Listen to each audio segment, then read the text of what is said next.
నమస్తే. 12 రాసుల వారికి కూడా ఈ నవంబర్ మాసంలో ఏ రకంగా ఎంత చక్కగా ఉత్తేజంగా ఉండబోతోంది, ఎటువంటి గ్రహ మార్పులు రాబోతున్నాయి, ఎటువంటి సంచలనాలు మీ లైఫ్లో రాబోతున్నాయి, లేకపోతే ఎటువంటి చిన్ని జాగ్రత్తలు తీసుకోవాలి అనేవి తెలుసుకుందాము. మరి ఇంకెందుకు ఆలస్యం, పదండి. సింహరాశి వారికి నవంబర్ నెలలో ఏ రకంగా ఎంత ఉత్తేజంగా ఉల్లాసంగా ఉండబోతోందో, ఎటువంటి జాగ్రత్తలు తీసుకోవాలి, లేకపోతే ఎటువంటి సలహా సూచనలు మీకు అవసరం అనేది తెలుసుకుందాం. సింహరాశి వారికి మీ రాశ్యాధిపతి వచ్చి రవి భగవానుడు మీకు తృతీయ స్థానం నుంచి చతుర్థ స్థానానికి వెళ్ళిపోతారు. కుజుడితో బుధుడితో కలిసి ఉంటారు. నవంబర్ 16న మార్పు జరుగుతుంది. అయితే శుక్ర భగవానుడు మీకు తృతీయ స్థానంలోకి నవంబర్ 2న, గురు భగవానుడు 12వ స్థానంలో వ్యయ స్థానంలో మొన్న మధ్యనే రావడం అక్టోబర్ 18న, శని భగవానుడు అష్టమ స్థానంలో, రాహు సప్తమంలో, కేతు మీ రాశి అందే సంచారం. Health, immunity, self individual personality పరంగా కనుక చూసుకున్నట్లయితే, మీకు ఇండివిజువల్ పర్సనాలిటీ కనుక హెల్త్ పరంగా కనుక చూసుకున్నట్లయితే ఇక్కడ మీకు ఏ రకంగా ఉంటుంది అని అనుకుంటే, రవి భగవానుడు మీకు మీ రాశి లార్డ్ అయిన రవి భగవానుడు తృతీయ నుంచి చతుర్థానికి బుధ కుజులతో కలిసి వెళ్ళడం జరుగుతోంది. అయితే ఈ బుధ కుజుడితో కలుస్తున్న రవి భగవానుడి యొక్క సంచారము మీకు ఏ రకంగా ఉంటుందో నవంబర్ 16 తర్వాత, నవంబర్ 16 కంటే ముందు మీకు కొంచెము ఇక్కడ మీకు అంటే కొంచెం ఐసైట్ విషయాలు కానివ్వండి, లేకపోతే బాగా సెంటర్లో బాడీలో అంటే గ్యాస్ట్రిక్ ప్రాబ్లము జనరల్గా రకరకాలుగా వస్తూ ఉంటుంది. కొంతమంది కడుపులో నొప్పి వస్తూ ఉంటుంది, కొంతమందికి పైన ఛాతీలో నొప్పి వస్తూ ఉంటుంది, కొంతమందికి అదే నొప్పి బాగా ఎక్కువైపోతే వెన్నుపూసలో కూడా తంతుంది, విపరీతంగా ఎక్కువైతే అటువంటి పెయిన్ రావడానికి ఇక్కడ అవకాశం ఉంటుంది. ఫుడ్ కూడా చాలా నెమ్మదిగా టైంకి తీసుకుని ఏది కూడా నాన్ స్పైసీ ఫుడ్ తీసుకోవడానికి ట్రై చేయండి. తర్వాత ఇక్కడ పెద్దగా ఇంకా అంతకంటే ఎక్కువ జస్ట్ ఫుడ్ నాన్ స్పైసీగా తీసుకుంటే సరిపోతుంది. అంతకంటే పెద్దగా ఇబ్బంది అంటూ ఏముండదు. ఇక్కడ ఏమన్నా కనబడితే కాస్త మీకు ఒక్కొక్కసారి హెడేక్స్ రావడానికి కానివ్వండి, అల్సర్స్ రావడానికి కానివ్వండి, అంటే వేడి బాయిల్స్ అంటాం కదా, అటువంటివి రావడానికి అవకాశం ఉంటుంది. అంతకంటే పెద్దగా ఏమవదు. సో వేడి చేసే పదార్థాల నుంచి దూరంగా ఉంటే మంచిది. ఎడ్యుకేషనల్ లవ్ పరంగా చూసుకున్నట్లయితే మీకు గురు భగవానుడు అవుతారు పంచమాధిపతి. ఆయన మీకు వ్యయస్థానంలోకి వచ్చారు కాబట్టి ఇక్కడ ఏమవుతుందంటే ఫోకస్, డిసిప్లిన్ తప్పడం, కాస్త టైం వేస్ట్ ఎక్కువగా అవ్వడం, చేయాల్సిన పని టైంకి అవ్వలేకపోవడం లాంటివి జరుగుతూ ఉంటాయన్నమాట గురు భగవానుడు 12వ స్థానంలోకి వచ్చినప్పుడు. అయితే ఇక్కడ మీరు ఫైట్ అగేన్స్ట్ ఇట్, అంటే మీకు ఏదైతే అది అవ్వకుండా చేస్తోందో దానికి అగేన్స్ట్గా వెళ్ళి మీరు అది సాధించడానికి ట్రై చేయండి. ఫోకస్ పెట్టండి. బద్ధకంగా ఉంటుంది, లేవండి, pick yourself up and పుస్తకాలతో మీకు మీరే కూర్చోబెట్టుకోండి, చక్కగా చదువుకోండి, ఎవరినన్నా హెల్ప్ అడగండి, హెల్ప్ అందుతుంది. దక్షిణామూర్తి స్తోత్రం చదువుకుంటే ఖచ్చితంగా ఫోకస్ పెరుగుతుంది. సింహరాశి వాళ్ళకి ప్రేమ వ్యవహారాల్లో కూడా ఇక్కడ ఎలా ఉంటుందంటే కాస్త మీకు కొంచెం డౌట్గా ఉండడానికి పార్ట్నర్ మీద లాంటివి అవకాశాలు ఉంటూ ఉంటాయి. లేకపోతే కాస్త దూరాభారాలు పెరగడం, ఒకళ్ళు ఒక చోట ఇంకొకళ్ళు ఇంకో చోట ఉండడం, హఠాత్తుగా ట్రాన్స్ఫర్లు అవ్వడం, లేకపోతే ఒకళ్ళు ఇంకొక ప్లేస్కి షిఫ్ట్ అవ్వడం లాంటివి జరగడానికి అవకాశాలు ఉంటూ ఉంటాయి. బట్ ఇండివిజువల్ స్పెసిఫిక్ హోరోస్కోప్స్ని చూసి ఇంకా బలంగా చెప్పొచ్చు. మ్యారేజ్ హౌస్ని కనుక చూసుకున్నట్లయితే సప్తమాధిపతి మీకు శని భగవానుడు అవుతారు కాబట్టి, శని భగవానుడు అష్టమ స్థానంలో గోచారం కాబట్టి ఆయన ప్రస్తుతానికి వక్రగతిలోనే ఉన్నారు కాబట్టి ఇబ్బందిలే. కానీ నవంబర్ 28 దగ్గరలో ఉండగా, నవంబర్ 28 నుంచి ముందుకు వెళ్తుండగా ఇక్కడ ఏమవుతుంది అని కనుక చెప్పుకున్నట్లయితే అక్కడ మళ్ళీ కొంచెం ఏమైనా హెల్త్ ఇష్యూస్ రావడం పార్ట్నర్కి, లేకపోతే మనస్పర్ధలు, తగాదాలు, వివాదాలు, ఆర్గ్యుమెంట్స్ ఇటువంటివి ఏమైనా రావడానికి ఇక్కడ అవకాశాలు ఉంటూ ఉంటాయన్నమాట. అటువంటివి లేకుండా చూసుకోండి. హెల్త్ పరంగా నేను మళ్ళీ ఒక్కానిస్తున్నానండి, దయుంచి జాగ్రత్తగా వినండి. హెల్త్ పరంగా కనుక సింహరాశి వాళ్ళకి ఎవరికైనా సరే మీ లైఫ్ పార్ట్నర్స్కి మీకు థ్రెట్ ఉంది అని అనిపిస్తే ప్లీజ్ దయుంచి అస్సలు ఎట్టి పరిస్థితుల్లో నిర్లక్ష్యం చేయొద్దు. Please take medical practitioners advice. అంటే డాక్టర్ల దగ్గరికి, వైద్య నిపుణుల దగ్గరికి తప్పకుండా తీసుకువెళ్ళండి. ఖచ్చితంగా వాళ్ళ మంచి హస్తవాచితో చక్కగా నయం చేస్తారు కాబట్టి వాళ్ళ దగ్గర తీసుకువెళ్ళి వాళ్ళ సలహా సూచనలు పాటించి వాళ్ళు ఇచ్చే ఆ మందు అంటే ఔషధాలన్నింటినీ కూడా సేవించేసేసి మీరు చక్కగా తీసుకోవాల్సిన ఆహారం, ఫుడ్ వాళ్ళు చెప్పిన ప్రకారంగా డైట్ పరంగా మీరు తీసుకోండి. శుభం జరుగుతుంది. But please do not neglect. Okay. Career and business పరంగా కనుక చూసుకున్నట్లయితే కుజ భగవానుడు, శుక్ర భగవానుడు అవుతారు మీకు నవమ దశమాధిపతులు. అయితే కుజుడు చతుర్థంలో, శుక్రుడు తృతీయంలో. ఇక్కడ కెరీర్ అండ్ బిజినెస్ పరంగా చూసుకున్నట్లయితే రియల్ ఎస్టేట్ వారికి మాత్రం ఖచ్చితంగా చాలా బాగుంటుంది. Especially open plots, lands dealings, buying and selling of plots, buying and selling of lands చేసే వాళ్ళందరికీ కూడా చాలా బాగా కలిసి వస్తుంది ఇక్కడ కుజు భగవానుడు దయ వల్ల. అయితే ఇక్కడ కొత్తగా మీరు ఏమైనా వెంచర్ స్టార్ట్ చేయొచ్చా? ఆ వెంచర్ ఈ టైంలో ఆల్రెడీ అనుకుంటున్నాము, ఈ టైంలో స్టార్ట్ చేసేయచ్చా?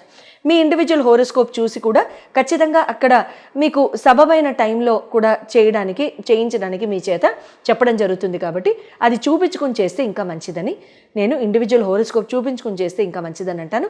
లేకపోతే ఓవరాల్గా రియల్ ఎస్టేట్ చేసే వాళ్ళందరికీ కూడా చాలా బాగుంటుంది.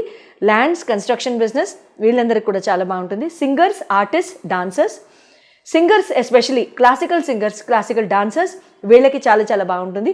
కళా నైపుణ్యత్వం పెరగడానికి, దాన్ని బాగా మీరు పెంపొందింప చేసుకోవడానికి కూడా చాలా చాలా బాగుంటుంది. సైకాలజిస్ట్, డాక్టర్స్, కాస్మెటాలజిస్ట్, డర్మటాలజిస్ట్ వీళ్ళందరికీ కూడా బాగుంటుంది. రేడియాలజిస్ట్ వీళ్ళందరికీ కూడా చాలా చాలా బాగుంటుంది. అయితే ఇక్కడ ప్లాస్టిక్ సర్జన్స్ మీకు కూడా మీరు చేసే మీ అంటే మీ చక్కటి హస్తవాచి ఉన్న మీ చేతుల్ని ఉపయోగించి దైవత్వాన్ని మీరు పాస్ చేసే మీ ఫింగర్స్లో నుంచి ప్రాణాలు పోసే మీ అందరికీ కూడా శతకోటి నమస్కారాలండి. డాక్టర్స్ అందరికీ కూడా and all the medical practitioners out there. మీరు చేసే ఈ మీ యొక్క ఫీల్డ్లో మీ సర్వీస్ ఏదైతే ఉంటుందో ఆ పర్టిక్యులర్ సర్వీస్ని యూజ్ చేసి మీకు గొప్ప పేరు సాధించడానికి నేను చెప్పిన ఈ ఫీల్డ్స్లో, ఈ డొమైన్స్లో మీకు సంపూర్ణ అవకాశాలు ఇక్కడ చాలా చక్కగా కనబడుతున్నాయి. అయితే మీ జన్మ జాతకాన్ని ఇండివిజువల్గా కనుక చూపించుకోవాలనుకుంటే కనుక స్క్రీన్ మీద డిస్ప్లే చేయబడ్డ నంబర్స్కి కాల్ చేసి అపాయింట్మెంట్ తీసుకోవచ్చు. శుభం భూయాత్. కార్తీక మాసంలో వచ్చే సోమవారాలు, శనివారాలు, కార్తీక మాసంలో ముఖ్యంగా మనం ఈశ్వరారాధన, దామోదర ఆరాధన, తర్వాత వైష్ణవ ఆరాధన ఈక్వల్గా చేస్తూ ఉంటాం. శివకేశవులకి ఎప్పుడు కూడా భేదం లేదు అండ్ ఆ భేదాన్ని ఎప్పుడు కూడా మనం పాటించకూడదు అనేది నేను ఎప్పుడూ చెప్తూ ఉంటాను, అంతే కదా. సో సోమవారాలు, శనివారాలు, తర్వాత ఏకాదశులు, తర్వాత పౌర్ణమి, కార్తీక పౌర్ణమి, ఆ రోజు గురునానక్ జయంతి కూడా వస్తుంది. కార్తీక పౌర్ణమి తర్వాత కార్తీక అమావాస్య ముందొచ్చే చతుర్దశి, తర్వాత అమావాస్య రోజు పొలాల అమావాస్య, ఇలా దామోదర ద్వాదశి అంటే కార్తీక దామోదర ద్వాదశి అంటాం, కైసిక ద్వాదశి అంటాం. ఇలా తులసి వివాహము, ఇంకా చెప్పుకుంటూ వెళ్ళిపోతే ఇంకా 30 రోజులకి 30 ఈవెంట్లు, 30 చక్కగా మనం చేసుకోదగిన పూజలు మనం డిస్కస్ చేసుకుంటూ ఉండొచ్చు. అందరికీ ఉపయోగపడేలాగా మనకి వచ్చిన ఏ చిన్నపాటి, కొద్దిపాటి, చిన్న చీమంత గోరంత కష్టం అనుకుందాం, గోరంత ఇష్యూ అనుకుందాం, ఆ గోరంత ఇష్యూని కూడా తీసేసేయడానికి తర్వాత పెళ్ళి కాని వారికి చక్కగా, ఎంతో చక్కగా మీరందరూ కూడా శ్రవణం చేసినా చదివినా సరే, అంటే శ్రవణం అంటే వినడం, విన్నా చదివినా సరే మీకు ఎంతో చక్కగా మంచి మేలుని చేకూర్చే శివమహత్యం కథ ఈరోజు చెప్పుకుందాం. అయితే శివమహత్యం కథలో పూర్వము శివయ్య రాజేశ్వరి అనే బ్రాహ్మణ దంపతులు ఉండేవారట. వారు ఎంతో పాపం ఫైనాన్షియల్ ప్రాబ్లమ్స్లో వాళ్ళు అలా ఉండడం వలన ఈ శివయ్య అనే బ్రాహ్మణుడు తిరుపతి క్షేత్రానికి వెళ్ళి చక్కగా ధనార్జన చేసుకుందామని బయలుదేరతాడు. అయితే ఒక ఋషీశ్వరి ఎదురై, నాయన నువ్వు తిరుపతి దాకా వెళ్ళిన తర్వాత నీకు స్వామి దర్శనం అవుతుంది, కానీ ధనార్జన ఎలా చేస్తావు? అలా కుదరదు, కాబట్టి నీకు శివమహత్యం కథ చెప్తాను, ఆ వ్రతం కథ ఎప్పుడు నువ్వు చక్కగా చేసుకుంటూ ఉండు, నీకు నిత్యం శుభం జరుగుతుందని చెప్పి ఆ శివమహత్యం కథ చెప్తాడు. పూర్వం వంగదేశ రాజకుమార్తె ఒక ఆవిడ ఉండేది, సీమంతిని అని. ఆ సీమంతినికి ఒకరోజు ఒక ఋషీశ్వరి భార్య మైత్రేయి అని ఆవిడ ఆ వనంలో ఆ అమ్మాయి అందరూ చెలికత్తలందరూ తిరుగుతుండగా పూలు ఏరుకుంటూ ఉండగా ఆవిడ ఏం చెప్తుందంటే ఈ శివమహత్యం కథ అంతా ఆ అమ్మాయికి చక్కగా చెప్పి వినిపించి కథ విధానం అంతా చెప్పి చక్కగా ఇలా పూజ చేసుకోమ్మా, శివుడికి పార్వతీదేవికి పూజ చేసుకుని తెల్లటి పుష్పాలతో అర్చించు, చక్కగా ఆ కథ అంతా చదువుకున్న తర్వాత అక్షంతలు వేసుకో తల్లి అని కథ చెప్తుంది. కథ చెప్పిన తర్వాత ప్రతి సోమవారం కూడా సీమంతిని చాలా చక్కగా విధి విధానాలతో పూజ అంతా చేస్తుంది. చంద్రవల్కుడు అనే మహారాజుకి ఇచ్చి సీమంతిని వివాహం చేస్తారు. అయితే ఆ చంద్రవల్కుడు తో వివాహం అయిన కొంతకాలానికి ఆ రాజకుమారుడు ఏం చేస్తాడు, స్నేహితులతో కలిసి యమునా నదిలో నదీ తీరాన నదిలో నావపై బయలుదేరతాడు. నదిలో నావపై బయలుదేరిన రాజకుమారుడికి ఒకసారి ఏమవుతుంది, నావ తిరగబడిపోయి నదిలో రాజకుమారులందరూ కూడా మునిగిపోతారు. ఈ నదిలో మునిగిపోయిన రాజకుమారులందరినీ కూడా తక్షకుడు, నాగలోకానికి చెందిన తక్షకుడు యొక్క ఈ మహారాజు యొక్క ఈ ఆ దేశానికి చెందిన నాగకన్యలందరూ కూడా ఇతన్ని పట్టుకుని ఆ రాజకుమారులందరినీ పట్టుకుని తక్షకుడి వద్ద తీసుకెళ్తారు. తక్షకుడు తన దివ్య దృష్టితో ఈ జరిగిన వృత్తాంతం అంతా తెలుసుకుని ఆయన ఏం చేస్తారు, వీళ్ళ రాజకుమారులందరినీ మనులతో మానలతో సత్కరించి చక్కగా వాళ్ళకి నాగలోక సౌందర్యాన్ని అంతా తిలకింపజేస్తాడు.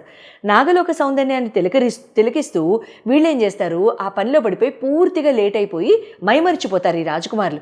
ఈలోగా ఏమవుతారు, దాయాదులు బయలుదేరుతారు. దాయాదులు అంటే ఎవరు, రాజ్యాన్ని అపహరించి వీళ్ళ రాజ్యాన్ని అపహరించి ఆ చెరసాల్లో పెట్టేస్తారు ఈ రాజకుమారి యొక్క తల్లి తండ్రిని. సీమంతిని కూడా పాపం అన్నీ కోల్పోయి ఆ చెలికత్తలతో నదీ స్నానానికి వెళ్ళి పాపం దిక్కుతోచిన దానిలాగా ఉంటుంది. ఒకరోజు బొట్టు కూడా లేకుండా నదీ తీరానికి వెళ్ళి అక్కడ స్నానం చేసి వస్తుంటే ఈలోగా ఈ సీమంతిని చేసిన కథకి శివుడు ప్రసన్నమై శివుడు కల్లో కనిపించి చెప్తాడు ఈ అమ్మాయికి, నాన్న నీ భర్త వస్తున్నాడు, నువ్వు భయపడకు, చక్కగా పూజ చేసుకోని. ఈలోగా రాజకుమారుడికి జ్ఞానోదయమై శివుడు దయ వల్ల తక్షకుడికి చెప్తాడు, మా వాళ్ళందరూ ఎంత ఇబ్బంది పడుతున్నారో, నేనేమో ఇక్కడే ఉండిపోయాను, నేను ఇంకా బయలుదేరుతానండి అని చెప్పి నమస్కారం చేసుకుని తక్షకుడు అమృత భాండం ఇస్తాడు. నీకు నీ భార్యకి నీ కుటుంబానికి కూడా ఎప్పుడూ కూడా ఏమాత్రం లోటు ఉండదు. అమృతం అంటే ఏంటి, ఇంకా ఆల్మోస్ట్ ఇంకా మరణం లేనంటే. ఆ భాండం తీసుకుని అమృత కుండంతా తీసుకుని తక్షకుడు బయలుదేరతాడు. నది తీరం దాకా చేరేసరికి బొట్టు లేకుండా ఉన్న సీమంతిని చూసి తక్షకుడు అసలు గుర్తే పట్టకుండా సీమంతిని కూడా భర్తను గుర్తుపట్టదు. జరిగిన వృత్తాంతం అంతా మాయావి రూపంలో తక్షకుడిని తలుసుకుని మాయా వేషం వేసి జరిగిన వృత్తాంతం అంతా తెలుసుకుంటాడు. వెళ్ళి తల్లి నీ భర్త 3వ రోజుకి తిరిగి వస్తాడు అని భర్తే భార్యకి ధైర్యం చెప్పి మాయావేషంలో ఉన్నాడు కదా, సో భార్య కూడా గుర్తుపట్టదు. వెళ్ళిపోయి దాయాదులందరికీ హెచ్చరిక పంపిస్తాడు, నేను ఇలా తిరిగి వచ్చేసాను, మీరు రాజ్యం వదిలేసి వెళ్ళిపోండి, మీరు కనుక రాజ్యం వదలకుండా వెళ్ళిపోతే యుద్ధానికి సిద్ధం కండి అని. అప్పుడు వాళ్ళందరూ కూడా భయపడిపోయి వెళ్ళిపోతారు. ఆ వెళ్ళిపోయింది వాళ్ళు అట్లా వెళ్ళిపోతారు కదా. ఈలోగా చెరసాల నుంచి తల్లిదండ్రిని విడిపించుకుంటాడు. తల్లిదండ్రి ఏమంటారు, సీమంతిని చేసిన శివమత్యం కథములానే ఇదంతా ఇంత మంచి జరిగింది, లేకపోతే ఈ రాజ్యము భ్రష్టు పట్టేది, అందరం కూడా కోల్పోయే వాళ్ళం మొత్తం అని చెప్పేసి వాళ్ళు అనడం జరుగుతుంది. అప్పటి నుండి ఈ దంపతులు ఇద్దరు కూడా నిత్యం శివమత్యం కథ చదువుకుంటూ ఎల్లవేళలా చక్కగా ఉంటూ అంత్యమున శివ సాన్నిధ్యం చేరి మోక్షాన్ని పొందుతారు. పెళ్లి కాని వాళ్ళు ఎవరైనా ఉంటే ఈ శివమత్యం కథ స్త్రీల వ్రతకథ పుస్తకాల్లో ఉంటుంది, ఆన్లైన్లో కూడా దొరకచ్చు. నేను చూడలేదు ఆన్లైన్, మీరు వెతకండి. ఒకవేళ నాకే దొరికితే కనుక నేనే మీకు పీడిఎఫ్ రూపంలో పంపించేస్తాను, డిస్క్రిప్షన్లో ఉంటుంది, చూసి డౌన్లోడ్ చేసుకోండి. కథా పుస్తకాలు మీకు కష్టం అయితే కనుక ఎల్లప్పుడూ ప్రతి సోమవారం చక్కగా ఉపవాసం ఉంటూ తలస్నానం చేసే నియమం ఏం లేదు, చేయాల్సిన అవసరం లేదు. సో ఉపవాసం ఉంటూ సాయంత్రం పూట దీపం పెట్టుకుని, శివాలయంలో అయినా పర్వాలేదు, ఇంట్లో అయినా పర్లేదు, ఆవునేతో దీపం పెట్టుకుని కథ చదువుకుని అక్షంతలు వేసి శివపార్వతులకి నమస్కరించుకుని బెల్లం ముక్క అయినా సరే, మీరు ఏమాత్రం ఏ నివేదన చేయలేకపోతే బెల్లం ముక్క అయినా నివేదించండి, చక్కగా ఈ పూజ చేసుకోండి. ఎంతో నమ్మకంతో చెప్తున్నాను, ఖచ్చితంగా వివాహం కాని వాళ్ళకి కూడా వివాహం అయిపోతాయి. శుభం భూయాత్.